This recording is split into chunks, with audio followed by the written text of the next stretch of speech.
Welcome back to cooking by Ibadat. চলে এসেছি নতুন আরেকটি রেসিপি নিয়ে। আজকে তৈরি করব ভেজিটেবল সালাদ। তো চলুন দেখে নিই পুরো রেসিপিটি। ভেজিটেবল সালাদ তৈরি করার জন্য আমি এখানে বাঁধাকপির ভেতরে যে কচি অংশটা থাকে সেটা নিয়ে নিয়েছি। আর দেখতে পাচ্ছেন এরকম করে কুচি করে নিয়েছি। দুইটা নিয়ে নিয়েছি গাজরগুলো এরকম টুকরো করে কেটে নিয়েছি। আর এখানে নিয়েছি পেঁপের এখানে অর্ধেক অংশটা আমি নিয়েছি। আর এগুলোকেও একইভাবে টুকরো করে কেটে নিয়েছি। খোসাসহ নিয়ে নিয়েছি শসা একটা। শসাটাও একইভাবে টুকরো করে নিয়েছি এখানে ২টা কাঁচামরিচ, পেঁয়াজ কুচি। আর এখানে নিয়ে নিয়েছি পেঁয়াজগুলিগুলো ছোট ছোট করে কেটে নিয়েছি। আর এখানে একটা লেবুর অর্ধেকটা আমি এখানে স্লাইস করে কেটে নিয়েছি আর বাকি অর্ধেকটা রেখে দিয়েছি আর লেমন জুসটা নেওয়ার জন্য।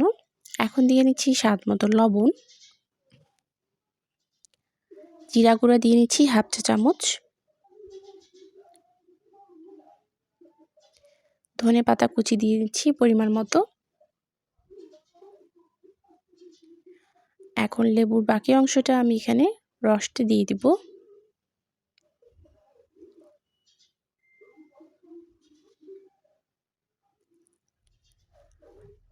আর এখন এখানে দিয়ে নিচ্ছি 2 টেবিল চামচ পরিমাণে মধুটা দিচ্ছি যাতে একটু সালাডটা টক মিষ্টি হয় এজন্য। এরপরে সবগুলো উপকরণ একসাথে ভালো করে মিশিয়ে নিতে হবে।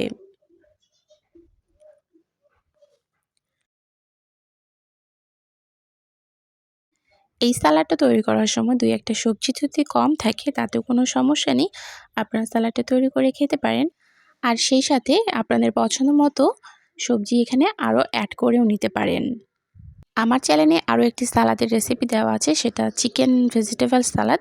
আপনারা চাইলে দেখে নিতে পারেন, আমি লিঙ্কটা ডেসক্রিপশন বক্সে দিয়ে দিব।